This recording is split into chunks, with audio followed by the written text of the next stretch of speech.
చిన్నప్పుడు ఏమున్నాయి? అట్లాంటివి ఉన్నాయా? ఎక్కడుండే చిన్నప్పుడు? ఎవరు చిన్నప్పుడు? చక్రిక చిన్నప్పుడా? ఇప్పుడు నువ్వు పెద్దగా అయినావా? పెద్దగా అయిపోయినావా నువ్వు? అవును, ఎంత పెద్దగా అయినావు?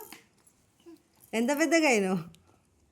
ఎంత పెద్దగా అయినావురా? కొంచెమా చాననా? చాలా అయినావా? అమ్మ, మరి అట్లాంటిది ఎక్కడికి పోయింది? ఎట్లాంటిది అది? ఏది చూయించు నాకు, అది ఏంటిది? అది మీ ఇంట్లో ఉండేనా? ఆ, ఎవరు? కోతి ఎత్తుకపోయిందా? ఎట్లా ఎత్తుకపోయింది? ఎట్లా ఎత్తుకపోయింది? ఇట్లా ఇట్లా పడుకొని వెళ్ళిపోయిందా? మరి ఇంట్లోకి ఎట్లా వచ్చింది ఆ కోతి? ఆ? ఇట్లా ఇట్లా కాళ్ళతో వచ్చిందా? అవునా? డోర్ ఎవరు తీసిండు మరి? డాయ్ తీసిండా? మరి డోర్ పెట్టా అని చెప్పలేదా డాయ్కి? చెప్పలేదా? కోతి ఏం చేసింది మరి? కోతి తీసుకెళ్ళిపోయిందా అది? అయ్యో.